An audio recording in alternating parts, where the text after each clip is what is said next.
এবং ঘরে বসে শিশুদের পঞ্চম শ্রেণী পর্যন্ত পড়াবে কৃত্রিম বুদ্ধিমত্তা সম্পন্ন রোবট। বাণিজ্যিকভাবে বাজারজাত করা হবে এবছরেই।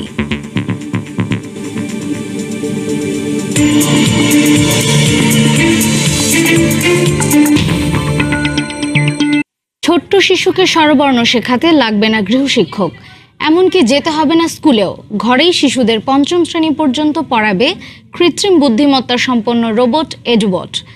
এডুবটের উদ্ভাবকদের দাবি, রোবটটিতে রয়েছে নার্সারি থেকে পঞ্চম শ্রেণীর সব বইয়ের ডাটা। জিজ্ঞেস করলে এডুবট বাংলা কিংবা ইংরেজি দুই ভাষাতেই বলবে ছড়া, গল্প, কষবে অঙ্ক, করবে নাচও। উদ্ভাবকরা বলছেন চলতি বছরেই বাণিজ্যিকভাবে বাজারজাত করা হবে রোবটটি। শুভ খানের রিপোর্ট।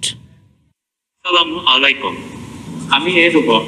শুধু সৌজন্য বোধ কিংবা নিজের পরিচয় নয়, শিশুকে নার্সারি থেকে পঞ্চম শ্রেণীর বইয়ের ছড়া কিংবা গল্পও শোনাবে কৃত্রিম বুদ্ধিমত্তার এই রোবটটি। একটি কবিতা শোনাও। পারিব না কালীপ্রসন্ন ঘোষ, পারিব না একথাটি বলিও না, কেন পারিবেন না তাহা পাবে একবার।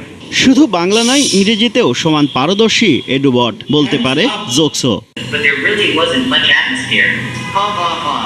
গাণিতিক প্রশ্নের জবাবও দেয় নির্ভুলভাবে। Calculate 30 - 1 result 29.0।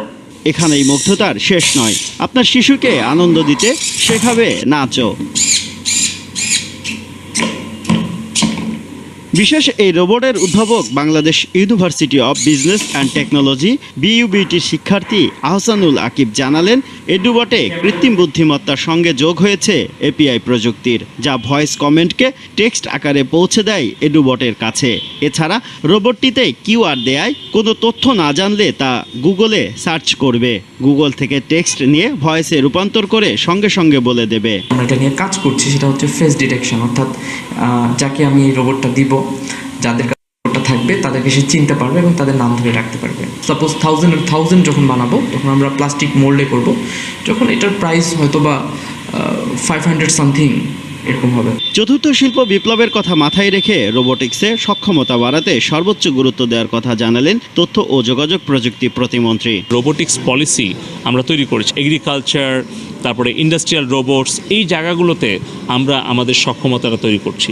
এডুবটের পাশাপাশি রেস্টুরেন্টের জন্য 4টি বাণিজ্যিক রোবটের অর্ডার এসেছে বলেও জানান তরুণ এই উদ্ভাবক।